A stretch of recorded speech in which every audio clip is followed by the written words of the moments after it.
পশ্চিমবঙ্গ, আসাম, ত্রিপুরা এবং ভারতবর্ষের অন্যান্য রাজ্যের প্রত্যেক নাগরিকের জন্য সুখবর দিল সুপ্রিম কোর্টের পক্ষ থেকে।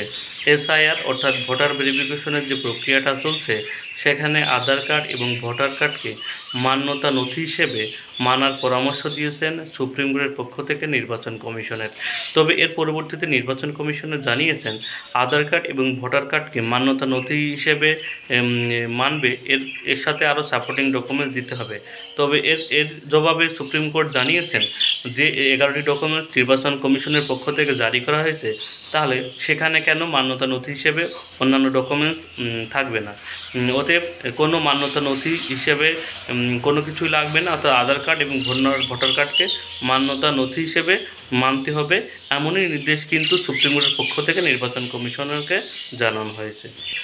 সুপ্রিম কোর্টের পক্ষ থেকে এও বলা হয়েছে যে ভোটার কার্ডটি প্রদান করে নির্বাচন কমিশন, তাহলে সেই ভোটার কার্ডকেই কেন তারা মান্যতা নথি হিসেবে মানবে না।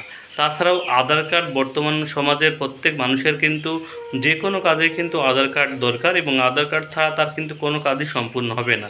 তাহলে সাধারণ মানুষের কাছে যে প্রয়োজনীয় ডকুমেন্টসের মধ্যে আধার কার্ড, ভোটার কার্ড আছে, সেই দুটো ডকুমেন্টস কেন মানা হবে না? এর জন্য কিন্তু নির্বাচন কমিশনারকে সুপ্রিম কোর্ট কিন্তু বারবার বলেছে যে আধার কার্ড এবং ভোটার কার্ডকে মান্যতা নথি হিসেবে মানতে হবে।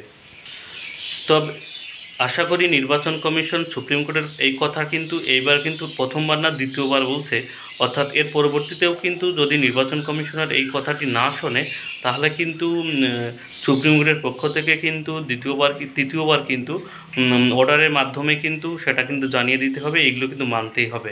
কারণ নির্বাচন কমিশনও কিন্তু এটা মানতে বাধ্য হবে, কারণ বিভিন্ন রাজনৈতিক বিরোধী দলগুলো, বিভিন্ন এনজিও এবং সাধারণ মানুষের মধ্যে কিন্তু এই নিয়ে বিশ্ব প্রচণ্ড ক্ষোভের মধ্যে আছে। কারণ তারা বুঝতে পারছে যদি এইটা ডকুমেন্টস আর না মানা হয়, তাহলে পরবর্তী থেকে বৃহৎ আন্দোলনে কিন্তু সাধারণ মানুষ নামতে পারে।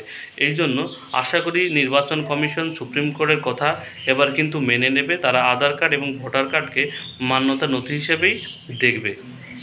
তাছাড়াও বিহারে যে ভোটার ভেরিফিকেশন হয়েছে, সেখানে কিন্তু বিভিন্ন রকম অনিয়মের কথা সুপ্রিম কোর্টে উঠেছে। বিভিন্ন রকম মৃত মানুষ, তারাও কিন্তু এসআইআরে আবেদন করেছে।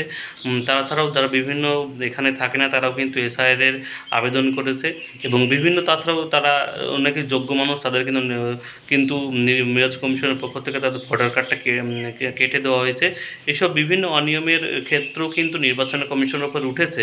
এইসব ক্ষেত্রেও কিন্তু সুপ্রিম কোর্টের কাছে অবগত আছে, এবং সুপ্রিম কোর্ট কিন্তু বিভিন্ন সময় শুনানি চলবে এই এসআইআর নিয়ে, অর্থাৎ পরবর্তী শুনানি কিন্তু 1 আগস্ট হবে। অর্থাৎ আপনাদের কোনো চিন্তার কোনো কারণ নেই। আশা করি নির্বাচন কমিশনার কিন্তু সুপ্রিম কোর্টের যে কথা, অর্থাৎ ভোটার কার্ড এবং আধার কার্ডকে মান্যতা নথি হিসেবে মানতে হবে, আশা করি এবার কিন্তু নির্বাচন কমিশনের এই কথাটা কিন্তু আর ফেলবে না। কারণ এর পরবর্তীতে যদি কোনো সমস্যা হয় বা সাধারণ মানুষের মধ্যে জনরোষ তৈরি হয়, সেটা কিন্তু সুপ্রিম কোর্ট কিন্তু ভালোভাবে নেবে না। অর্থাৎ এর পরবর্তীতে নির্বাচন কমিশনের ওপর কিন্তু সুপ্রিম কোর্টের ওপর অর্ডার চলে যেতে পারে যে আপনাদের মানতেই হবে। এখন কিন্তু পরামর্শ, অর্থাৎ লিখিতভাবে না দিলেও মৌখিকভাবে বলছে, অর্থাৎ মৌখিকভাবে যদি নির্বাচন কমিশন না শোনে, তাহলে কিন্তু লিখিতভাবে সুপ্রিম কোর্টের পক্ষ থেকে কিন্তু অর্ডার দেওয়া হবে। অর্থাৎ সাধারণ মানুষের মধ্যে যে বিভিন্ন উদ্বিগ্ন কাজ করছে যে আমার ভোটার কার্ডটা হয়তো আর থাকবে না, অর্থাৎ তাদের ক্ষেত্রে কিন্তু একটু হলেও স্বস্তির খবর। যারা আপনারা ভারতের বৈধ নাগরিক, যাদের কাছে ভোটার কার্ড এবং আধার কার্ড আছে, তারা কিন্তু এসআইয়ের ক্ষেত্রে ভোটার কার্ড এবং আধার কার্ডকে কিন্তু আপনারা দেখাতে পারবেন মান্যতা নথি হিসেবে। এমনই কিন্তু সুপ্রিম কোর্টের পক্ষ থেকে বারবার বলা হচ্ছে। আশা করি নির্বাচন কমিশনের এই কথাটি আর ফেলবে না। অর্থাৎ সাধারণ মানুষের মধ্যে একটু হলেও স্বস্তির খবর, যেহেতু আমাদের পশ্চিমবঙ্গে 1 আগস্ট অর্থাৎ আগস্ট মাস থেকে কিন্তু এসআইআর হওয়ার কথা আছে। সেখানে অনেকেই কিন্তু ভয় পাচ্ছিলেন যে 11টি নথি নির্বাচন কমিশনের পক্ষ থেকে দেওয়া হয়েছে, সেখানে কিন্তু সে 11টি নথি অনেকেই হয়তো দেখাতে পারবেন না। তারা অনেকেই ভয়ের মধ্যে ছিলেন।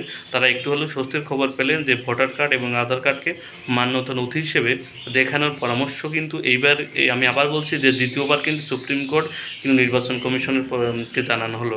আশা করি নির্বাচন কমিশনের এই কথাটি মেনে নেবে, নাহলে কিন্তু তারাই কিন্তু সমস্যার মধ্যে পড়বে। আর এই সমস্যাটা কিন্তু শুধুমাত্র আমাদের পশ্চিমবঙ্গের নয়, সারা ভারতবর্ষের মানুষের মধ্যেই কিন্তু রয়েছে।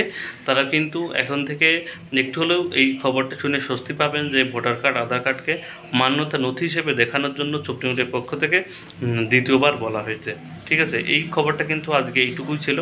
বাদবাকি যে শুনানি পরবর্তীতে হবে, সেখানে সুপ্রিম কোর্ট থেকে কী বলা হবে সেই খবরে আশায় থাকলাম। করলাম বা আপনাদের গতকাল যে শুনানি হয়েছে সেখানে কিন্তু এইসব কথাই বলা হয়েছে। পরবর্তী শুনানিতে কী হবে বা পরবর্তীতে কী হবে তা জানার জন্য অবশ্যই চ্যানেলটি সাবস্ক্রাইব করে রাখবেন। আশা করি এই খবরটি শুনে প্রত্যেকে একটু হলেও স্বস্তি পেয়েছেন এবং পরবর্তীতে কী হবে সেটা কিন্তু জানার জন্য চ্যানেলটি সাবস্ক্রাইব করে রাখবেন। সবাইকে ধন্যবাদ।